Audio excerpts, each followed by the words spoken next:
പാർലമെൻറ്റിൻ്റെ budget സമ്മേളനം കഴിഞ്ഞാൽ ഏത് സെക്കൻഡിലും ലോക്സഭാ തെരഞ്ഞെടുപ്പ് പ്രഖ്യാപിച്ചേക്കാം. ഇന്നേക്ക് 100 ദിവസത്തിനകത്ത് താൻ പ്രധാനമന്ത്രി സ്ഥാനത്ത് തിരിച്ചെത്തും എന്നാണ് നരേന്ദ്രമോദി കഴിഞ്ഞ ദിവസം പ്രഖ്യാപിച്ചത്. അദ്ദേഹം പ്രഖ്യാപിച്ചിട്ട് ഇപ്പോൾ 5 ദിവസമായി. ആ നിലയ്ക്ക് ഇനി 95 ദിവസമേ ഉള്ളൂ തെരഞ്ഞെടുപ്പ് പ്രക്രിയ പൂർത്തീകരിക്കാനും പുതിയ പ്രധാനമന്ത്രിയുടെ സത്യപ്രതിജ്ഞ നടത്താനും. ആര് ജയിക്കും, ആര് തോൽക്കും, ആർക്ക് ഭൂരിപക്ഷം കിട്ടും, ആര് മന്ത്രിസഭ ഉണ്ടാകും എന്ന കാര്യങ്ങളൊക്കെ നമുക്ക് തൽക്കാലത്തേക്ക് മാറ്റിവെക്കാം. ഇപ്പോൾ മിക്കവാറും പത്രങ്ങളുടെയും TV ചാനലുകളുടെയും പ്രധാനപ്പെട്ട ഉത്തരവാദിത്തം അല്ലെങ്കിൽ ജോലി എന്ന് പറയുന്നത് ഓരോ മണ്ഡലത്തിലേക്കും പറ്റിയ സ്ഥാനാർത്ഥികളെ കണ്ടുപിടിക്കുക എന്നുള്ളതാണ്. അതത് രാഷ്ട്രീയ പാർട്ടികൾക്ക് ആലോചിക്കാൻ പോലും സമയം കൊടുക്കാതെ പല പേരുകളും പല കിംവദന്തികളും ഇവരിങ്ങനെ പ്രചരിപ്പിച്ചുകൊണ്ടിരിക്കുകയാണ്. ഏറ്റവും അവസാനം കേട്ട ഒരു വലിയ തമാശ എന്ന് പറയുന്നത് ചാലക്കുടി മണ്ഡലത്തിൽ മഞ്ജു വാര്യർ മത്സരിക്കും എന്നുള്ളതാണ്. മഞ്ജു വാര്യർക്ക് മത്സരിക്കാൻ തടസ്സം എന്തെങ്കിലും ഉണ്ടായിട്ടല്ല. ഒരു കാരണവശാലും മത്സരിക്കാൻ ഒരു സാധ്യതയില്ലാത്ത ഒരാളുടെ പേര് മാധ്യമങ്ങൾ കണ്ടെത്തി അത് പ്രചരിപ്പിക്കുകയാണ്. മഞ്ജു വാര്യർ ചാലക്കുടിയിൽ മത്സരിച്ചാൽ മണ്ഡലത്തിലെ സ്ഥിരതാമസക്കാരായ ദിലീപിൻ്റെയും കാവ്യമാധവൻ്റെയും വോട്ട് കിട്ടുകയില്ല എന്നുള്ള കാര്യം നമുക്ക് ഉറപ്പാണ്. പക്ഷേ പൊതുവേ ഇന്നസെൻറ്റിനെ പരിഗണിച്ച് ഒരു പാഠം പഠിച്ച ചാലക്കുടിക്കാർ ഇനി മഞ്ജു വാര്യരെ 2 കൈ നീട്ടി സ്വീകരിക്കും എന്ന് ആരെങ്കിലും വിചാരിക്കുന്നുണ്ടോ എന്ന് എനിക്കറിയില്ല. ഏതായാലും മഞ്ജു വാര്യർ സിനിമാ അഭിനയത്തിൽ തന്നെ നിൽക്കാം, അല്ലെങ്കിൽ നൃത്ത രംഗത്ത് തന്നെ ഒതുങ്ങി നിൽക്കാനാണ് താല്പര്യപ്പെടുന്നത്. രാഷ്ട്രീയം തൻ്റെ മേഖലയല്ല എന്ന് തുറന്ന് പറഞ്ഞുകൂടി ആ ഒരു ആശങ്ക വിട്ടുപോയി. ഞാനിവിടെ പറയാൻ പോകുന്നത് ഇപ്പോൾ കഴിഞ്ഞ കുറേ ദിവസങ്ങളായിട്ട് കേട്ടുകൊണ്ടിരിക്കുന്ന ഒരു കിംവദന്തി പത്തനംതിട്ട മണ്ഡലത്തിൽ ഡോക്ടർ തോമസ് ഐസക് മത്സരിക്കും എന്നുള്ളതാണ്. ഐസക് ഇപ്പോൾ നിയമസഭാംഗമല്ല. കഴിഞ്ഞ നിയമസഭാ തെരഞ്ഞെടുപ്പിന് മുമ്പായിട്ട് സംസ്ഥാനത്തെ മുതിർന്ന നേതാക്കളിൽ നല്ലൊരു ഭാഗം പേരെയും വെട്ടി ഒതുക്കിയതിൻ്റെ ഭാഗമായിട്ട് ഐസക്കിനെയും വെട്ടി. അതുപോലെ രവീന്ദ്രനാഥിനെ വെട്ടി, G. സുധാകരനെ വെട്ടി, AK ബാലനെ വെട്ടി, EP ജയരാജനെ വെട്ടി, രാജു എബ്രഹാമിനെ വെട്ടി, അങ്ങനെ മറ്റു പലരെയും വെട്ടി. അങ്ങനെ സീറ്റില്ലാതെ ഇപ്പോൾ ഒറ്റക്കാലിൽ നിൽക്കുന്ന, പ്രത്യേകിച്ച് ഒരു ലാവണവുമില്ലാത്ത ഡോക്ടർ തോമസ് ഐസക്കിനെ ആലപ്പുഴയിൽ മത്സരിപ്പിക്കുകയാണെങ്കിൽ അതിനൊരു ന്യായമുണ്ട്. കാരണം അദ്ദേഹം വളരെ കാലമായിട്ട് ആലപ്പുഴ കേന്ദ്രമാക്കി പ്രവർത്തിക്കുന്ന ആളാണ്. അദ്ദേഹത്തെ പത്തനംതിട്ടയിൽ നിർത്തി ഒരു പാഠം കൂടി പഠിപ്പിക്കാനാണ് പിണറായി സഖാവിൻ്റെ ആലോചന എന്നാണ് ഇപ്പോൾ കേൾക്കുന്നത്. അവിടെ അദ്ദേഹത്തിന് സീറ്റ് കൊടുത്താൽ മത്സരിക്കുമോ എന്ന കാര്യത്തിലൊക്കെ പല അഭിപ്രായ വ്യത്യാസങ്ങളുമുണ്ട്. ചാലക്കുടിയിലോ എറണാകുളത്തോ ആലപ്പുഴയിലൊക്കെ ഐസക് മത്സരിക്കുകയാണെങ്കിൽ അതിനൊരു യുക്തിയുണ്ട്. എന്തുകൊണ്ട് അദ്ദേഹത്തെ പത്തനംതിട്ടയിൽ മത്സരിപ്പിക്കുന്നു എന്ന് ചോദിച്ചാൽ അദ്ദേഹത്തെ വേണമെങ്കിൽ പാർട്ടി കാസർഗോഡ് മത്സരിപ്പിക്കും എന്നുള്ളതായിരിക്കും അവർ നമുക്ക് തരാൻ പോകുന്ന മറുപടി. പാർട്ടി അങ്ങനെ പല കടുങ്കൈകളും ചെയ്തിട്ടുണ്ട്. എറണാകുളത്തുകാരനായ MM ലോറൻസിനെ ഇടുക്കിയിൽ കൊണ്ട് മത്സരിപ്പിച്ചിട്ടുണ്ട്. അടുത്ത പ്രാവശ്യം മുകുന്ദപുരത്ത് മത്സരിപ്പിച്ചിട്ടുണ്ട്. കൊല്ലത്തുകാരനായ ബാലാനന്ദനെ ആലപ്പുഴയിൽ നിർത്തി തോൽപ്പിച്ചിട്ടുണ്ട്. പിന്നീട് മുകുന്ദപുരത്ത് നിർത്തി ജയിപ്പിച്ചിട്ടുണ്ട്.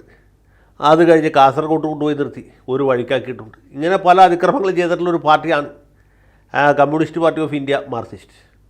അതുകൊണ്ട് ഐസക്കിനെ കാസർഗോഡ് വേണമെങ്കിലും പാർട്ടിക്ക് ഫീൽഡ് ചെയ്യാവുന്നതാണ്. അതിൽ പ്രത്യേകിച്ച് ഒരു തടസ്സവുമില്ല. പത്തനംതിട്ടയിൽ ശക്തമായിട്ട് പറഞ്ഞു കേൾക്കുന്ന മറ്റൊരു പേര് നേരത്തെ റാന്നി MLA ആയിരുന്ന നമ്മുടെ രാജു എബ്രഹാമിൻ്റെയാണ്. അദ്ദേഹമാണെങ്കിൽ നാട്ടുകാരനാണ്, നാട്ടുകാർക്ക് സുപരിചിതനാണ്, മത്സരിച്ച ഒരു തെരഞ്ഞെടുപ്പിലും തോറ്റിട്ടില്ലാത്ത ആളാണ്. എന്തുകൊണ്ടും ജനസ്വീകാര്യതയുള്ളൊരു വ്യക്തിയാണ്. പത്തനംതിട്ട ജില്ലയിലെമ്പാടും അറിയപ്പെടുന്ന ആളാണ്. അതുകൊണ്ട് അദ്ദേഹത്തിന് ഒരു ജയസാധ്യത ഉണ്ടെന്ന് വേണമെങ്കിൽ നമുക്ക് പറയാം. പത്തനംതിട്ട ഒരു വലിയ UDF മണ്ഡലമായിട്ട് തുടരുമ്പോൾ തന്നെയും അവിടെ ശക്തനായ ഒരു സ്ഥാനാർത്ഥി വന്നാൽ കളി മാറും എന്നുള്ള കാര്യം എല്ലാവർക്കും അറിയാം. പ്രത്യേകിച്ചും കോൺഗ്രസ് സ്ഥാനാർത്ഥി UDF സ്ഥാനാർത്ഥി ആൻ്റണി ആണെങ്കിൽ കോൺഗ്രസിൻ്റെ ഒരു രീതി അനുസരിച്ച് ഒരു സ്ഥാനാർത്ഥി ഒരു സിറ്റിംഗ് MP ഒരിക്കലും ഒരു കാരണവശാലും അവരുടെ സീറ്റ് വിട്ടൊഴിഞ്ഞു കൊടുക്കുന്ന ചരിത്രമില്ല. അത് വേണമെന്ന് വെച്ചാൽ പാർട്ടി സമ്മതിക്കില്ല.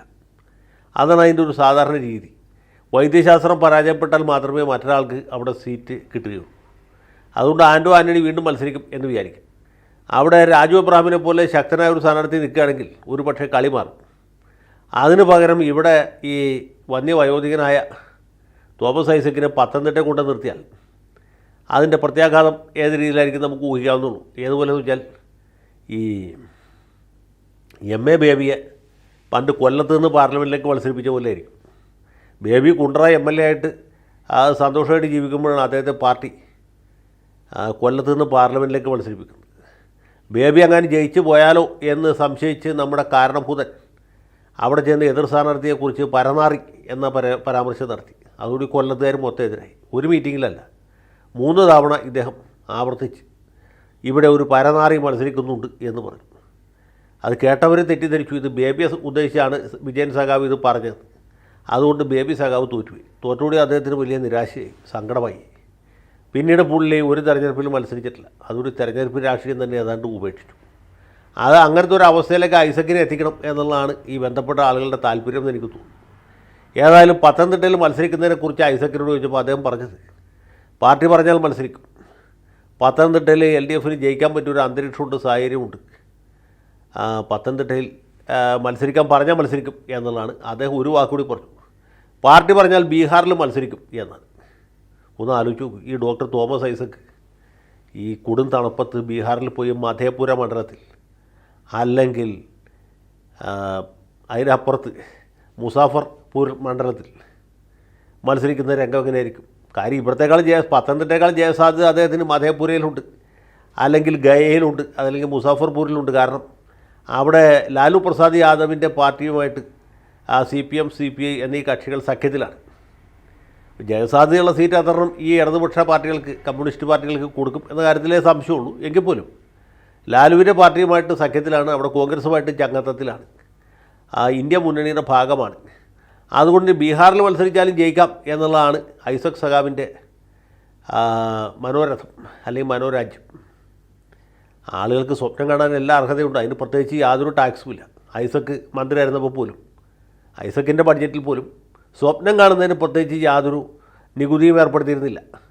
ഇനി മലയാളികളായ ആരെങ്കിലും ബീഹാറിൽ പോയി മത്സരിച്ചാൽ അതിന് പ്രത്യേകിച്ച് എന്തെങ്കിലും ഒരു നികുതി അങ്ങോട്ട് കൊടുക്കേണ്ടി വരുമോ എന്നുള്ളതിനും അതിന് തടസ്സമൊന്നുമില്ല. ഇന്ത്യ രാജ്യത്ത് ഏത് മണ്ഡലത്തിലും ആർക്ക് വേണമെങ്കിൽ മത്സരിക്കാം. പട്ടികവർഗ്ഗക്കാർക്ക് സംവരണം ചെയ്ത സീറ്റിൽ അവർക്ക് മാത്രമേ മത്സരിക്കാൻ പറ്റുള്ളൂ എന്ന് മാത്രം. ഐസക്കിന് കേരളത്തിലെ 18 മണ്ഡലത്തിലും മത്സരിക്കാം, ആലത്തൂരും മാവേലിക്കരയും ഒഴിച്ച്.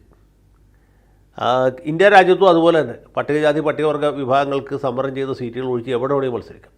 അദ്ദേഹത്തിന് ശ്രീനഗറിൽ മത്സരിക്കാം, അല്ലെങ്കിൽ തരണിൽ മത്സരിക്കാം, അംബാലയിൽ മത്സരിക്കാം, ഉത്തർപ്രദേശിലെ ബാഗ്പത്തിൽ മത്സരിക്കാം, ബീഹാറിലെ മധേപുരയിൽ മത്സരിക്കാം, പശ്ചിമ ബംഗാളിലെ മാൾഡയിൽ മത്സരിക്കാം, ഒഡീഷയിലെ ഭുവനേശ്വറിൽ മത്സരിക്കാം, തമിഴ്നാട്ടിലെ കന്യാകുമാരിയിൽ മത്സരിക്കാം, കേരളത്തിലെ പത്തനംതിട്ടയിൽ മത്സരിക്കാം.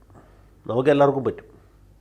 ഐസക്ക് അതുകൊണ്ട് ബീഹാറിൽ മത്സരിക്കും എന്ന് പറയുന്നത് അതിശയോക്തിയായിട്ട് കണക്കാക്കേണ്ടതില്ല. അദ്ദേഹത്തിൻ്റെ ഒരു അഖിലേന്ത്യാ തലത്തിലുള്ള അംഗീകാരവും പിന്നെ സാമ്പത്തിക ശാസ്ത്രത്തിലുള്ള സ്വപ്നതുല്യമായ പാണ്ഡിത്യവും സീമാതീതമായ വിജ്ഞാനവും എല്ലാം കൂടി വെച്ച് നോക്കുമ്പോൾ പുള്ളി മധേപുരയിൽ മത്സരിക്കുന്നതായിരിക്കും ഒന്നുകൂടി ഉചിതം എന്നെനിക്ക് തോന്നുന്നുണ്ട്. അവിടെ നിന്നെങ്ങാനും ജയിച്ചാൽ ഇന്ത്യ മുന്നണിക്ക് ഭൂരിപക്ഷം കിട്ടുകയാണെങ്കിൽ ഇതിന് കേന്ദ്രത്തിൽ നമുക്ക് ധനകാര്യമന്ത്രിയായിട്ട് പരീക്ഷിക്കാവുന്നതാണ്. ഇന്ത്യ മുന്നണിക്ക് ഭൂരിപക്ഷം കിട്ടുകയും ഐസക്ക് പാർലമെൻറ്റിലേക്ക് ജയിക്കുകയും ചെയ്താൽ ധനകാര്യമന്ത്രി സ്ഥാനത്തേക്ക് ഒരാൾ വേണമല്ലോ. അതിനു വേണ്ടിയിട്ട് അദ്ദേഹത്തെ ഇതുപോലെ ഏതെങ്കിലും ഒരു മണ്ഡലത്തിൽ മത്സരിപ്പിച്ച് ജയിപ്പിച്ച് പാർലമെൻറ്റിലേക്ക് എടുക്കേണ്ടത് തീർച്ചയായിട്ടും ഒരാവശ്യമാണ്, ഒരു അനിവാര്യതയാണ്. അതല്ലെങ്കിൽ രാജ്യസഭയിലേക്ക് 3 ഒഴിവുകൾ വരുന്നുണ്ട്, അതിലൊരെണ്ണത്തിൽ ഇദ്ദേഹത്തെ പരിഗണിക്കായിരിക്കും ഒന്നുകൂടി ഉചിതം. അപ്പോൾ പിന്നെ പരാജയത്തെക്കുറിച്ച് ഭയപ്പെടേണ്ടതില്ല. പാർട്ടിക്കും മുന്നണിക്കും നിയമസഭയിൽ ഭൂരിപക്ഷം ഉള്ളതുകൊണ്ട് ഇടതുപക്ഷത്തിന് 2 സീറ്റുകൾ ഒരുമിച്ച് കിട്ടും എന്നുള്ളതുകൊണ്ട് അദ്ദേഹത്തെ രാജ്യസഭയിലേക്ക് പരിഗണിക്കാവുന്നതാണ്. പക്ഷേ പരിഗണിക്കുമോ എന്നുള്ള കാര്യം നമുക്ക് കണ്ടറിയേണ്ടിയിരിക്കുന്നു. ഏതായാലും ഐസക് സഖാവിന് വിജയാശംസകൾ നേരുന്നു. സഖാവിൻ്റെ സാന്നിധ്യം ഇന്നത്തെ നിലയ്ക്ക് പാർലമെൻറ്റിൽ അനിവാര്യമാണ്.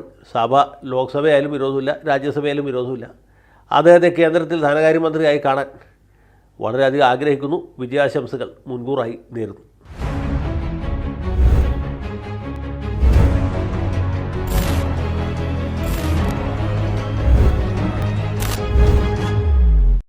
കൂടുതൽ വാർത്തകളും വിശേഷങ്ങളും നിങ്ങളിലേക്ക് എത്താൻ ABC മലയാളം സബ്സ്ക്രൈബ് ചെയ്യുക, ബെൽ ബട്ടണും അമർത്തുക.